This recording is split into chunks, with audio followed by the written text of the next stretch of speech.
What scientific breakthrough are we closer to than most people realize? Story 1. A cure for symptomatic rabies. Using monoclonal antibodies, scientists were able to alter the immune response in rats, CNS significantly into infection. You can read the study here. This is awesome because before this treatment, once you showed symptoms, you were essentially dead. Rabies is also a lot more common in Asia and Africa, with roughly 56,000 cases a year. Story 2. Earthquake warning system of about approximately 2 hours. Permanent GPS antennas are located all over the world and more densely at fault zones. About a year ago, geologists found that if they stacked all historical GPS data proximal to large earthquakes, they saw there is a very small acceleration of the surface, about 2 hours before the actual earthquake. We are literally only missing the technology to make even more precise GPS measures, so we can do this in real time on singular regions. It is proven that this is an actual thing that happens, and we can literally warn of earthquakes with a significant time span. And the land movement is so subtle that only by lumping all the data together did the precursor stand out. Blettery says, if you just remove 1 or 2 quakes, you still see it, he says. But if you remove half, it's hard to see. This is not a solution or has saved any lives, but it is an absolutely staggering discovery that will have an insane focus in the upcoming years. Story 3. Early diagnosis and treatment of Parkinson's, I think. I've been following a story for a few years now of a woman who could smell Parkinson's and is now working with researchers to turn her weird, unique ability into an early screening test. Story 4. I have a lot of family that works in different pharma companies. We were recently discussing that there is a very promising treatment for Alzheimer's in the works that could stop the progression of the disease and maybe reverse some of the brain damage. It's still in testing phase and wouldn't be on the market for years, but it's something that would be awesome to be able to use. Story 5. Treating depression with neuromodulation therapy instead of medications. Stanford is heavily involved in clinical trials using their SAINT treatment. It essentially uses transcranial magnetic stimulation in a similar way to DBS, but is less invasive and better tolerated. I'm trying to get into one of their clinical trials. I'm looking forward to a day when I don't need medication to stop me from wanting to die. I'm on antidepressant number 7 or 8 at this point, and finding one that works, doesn't make me manic, doesn't kill my libido, and doesn't make me gain weight is impossible. Currently taking vilazodone, which isn't too bad, but probably not as efficacious as it should be. I will say that, after years of missing frisson, I'm finally back to getting those goosebumps whenever I listen to music that hits just so. My doc thought this was unusual, but super cool. My doc is also very supportive of me perusing that clinical trial. The coolest part is that if you're in the placebo group, they will give you the real therapy after the trial is over. Story 6. Understanding how hormones and mental illness are linked, especially in women who previously were diagnosed with mental illness but who had endocrine disorders. And to add, menopause. In response to the Lancet's awful claim of over-medicalization, scores of researchers the world over have doubled down to learn more. Story 7. This is rather an engineering issue, but a lot of scientists are working on this as well. RGB micro-LED displays. We can currently build fairly efficient blue and green micro-LEDs from indium gallium nitride, but the red ones are missing. Red LEDs have been available for much longer than their blue counterparts, but we currently cannot make them small enough for a high PPI display. Many researchers and companies are trying to get the red ones working with several different approaches, and I believe we will see the first commercial applications, starting from smartwatches, smartphones, and AR/VR goggles within the next 5 years. Story 8. With the LIGO Space Telescope, we are learning far more about our universe that the Hubble's Visible Light Telescope could not capture. It is not like what we thought in enormous ways. These changes will matter. I expect a lot more cancer vaccines coming out. If cancer numbers are reduced, the need for therapies are reduced too. Story 9. Semaglutide, Ozempic Wegovy, in pill form at a greatly reduced price. Wegovy also has been proven to reduce cardiovascular disease in particular, and make recurring cardiac events less likely for patients who've already experienced a cardiac event. Some independent pharmacies are already creating semaglutide pills. Story 10. I think people are underestimating the impact that these weight loss drugs are going to have. Once they are generic in 10 years, they'll be changing our entire medical system. People will no longer suffer all the effects of obesity. So rates for things like obesity-related heart disease, various cancers, diabetes, etc., should all plummet pretty dramatically.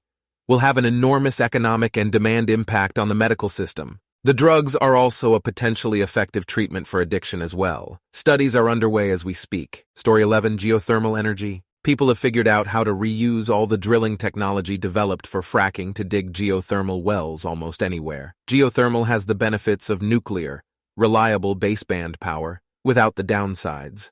The footprint is smaller, and unlike nuclear power, you can turn it on and off pretty quickly, which is important for filling the gaps in green energy when the sun doesn't shine or the wind stops blowing.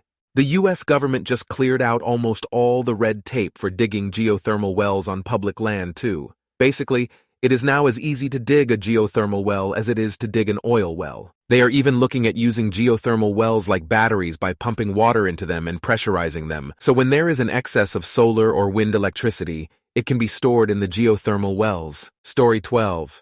Male birth control. It could be out in our hands already, but there's too many side effects, which are way less than any hormonal BC that women have. That being said, of course, in an ideal world, no medication has side effects. But still, so long as it works and doesn't kill you too quickly, give men more options of BC. Story 13, useful quantum computers. Quantum computation as a concept has been known for a while, and there are a handful of known quantum algorithms. However, quantum computers weren't built until 1998. The thing is, though, they're being built right now and are getting continually better. They're noisy, expensive, and a pain to work with right now, but they exist and are just getting better. Yes, you read that right. Quantum computers already exist, they just kind of suck at the moment. Story 14. AI is just a few years out from being able to write programs for better AI, which in turn will write better AI. Is this good or bad? Who fucking knows? Either way, we are not prepared for what comes next. When AI becomes better at decision-making and planning than humans, what then? This is no longer and if, but a when. It's either going to usher in a new age of humans where technology develops so fast we achieve things previously thought impossible, or it's going to usher in the last age of humans. We're not talking in the far unknowable future. We're talking you will probably still own the shirt you are currently wearing. Story 15. Launch costs falling low enough and wireless, microwave power transmission, getting good enough that a community could buy and pay to have launched a solar power collection satellite that transmits its collected power down to Earth via microwave transmission, with the associated ground-based collector. Story 16.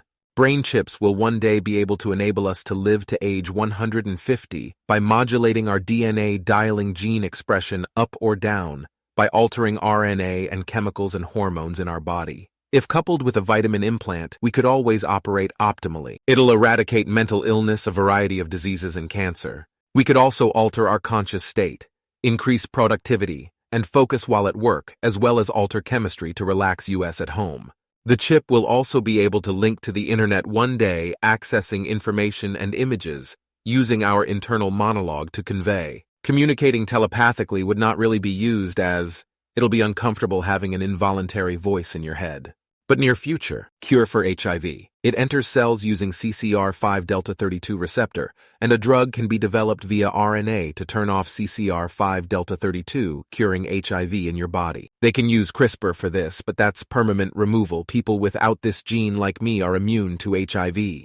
And if bone marrow transplanted to people with HIV, it cures it. There's been documented cases. There will be a cure for HIV within a decade. They'll already be working on it as they are developing RNA drugs for other diseases like Alzheimer's. Why is there no news on RNA HIV research? It's likely secret. Story 17. A manufactured, artificially intelligent, realistic, functional, and programmable romantic partner. What some call a sex bot. For both men and women. They won't really love you, or will they? Programmed emotions and responses aren't real emotions and responses, or are they? Etc., etc. It's going to cause massive upheaval, arguments, and qualia in consciousness, like Morpheus asking what is real. I think it's going to grate for humanity. Those who truly want to be with another organic being will seek each other out, and those men and women who can never seem to find the person that will treat them right, the way they want and need to be treated, will have options. Will those options be good enough, people wonder? Real or imaginary, the effects are the same. There's a point at which, even if you care about reality, your brain doesn't. Imagine getting a robot boyfriend or girlfriend just to try it, or tide you over until you meet Mr. Right. It's like therapy. You may not think it's working or doing anything, but it is. And before long, you're happy, healthy, not lonely. Maybe you find a real person, maybe you don't. But you're better than you were before. And that is the point. We want to be better. We can choose to be better.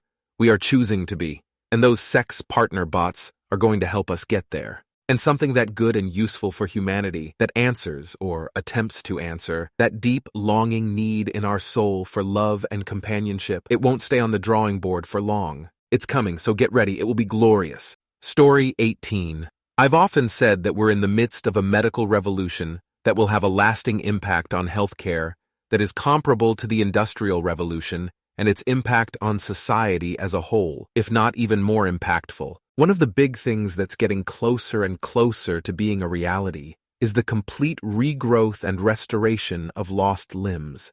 Tissue engineering has been making leaps and strides in recent years, and according to an article I read some time ago, limb regrowth was described as not a matter of if, but when. Story 19. Depends what you mean on close. Physicists and astrophysicists have made incredible leaps in the last 20 years, detecting exoplanets to the point where we can analyze the contents of their atmosphere for presence of biological or technological activity. They are also looking farther back in time towards the beginning of the universe, using infrared and even gravity waves. Where this gets really exciting is that with each refinement of this technology, they are getting closer to solving the discrepancies in physics, such as we still don't know how some elements are made. The smaller ones, like everything lighter than iron, get made in stars through fusion processes. Heavier ones, like gold, get made in supernovas. But there are ones that are too prevalent in the universe, then they should be given the amount of energy it takes to create such heavy elements. Cesium, for instance.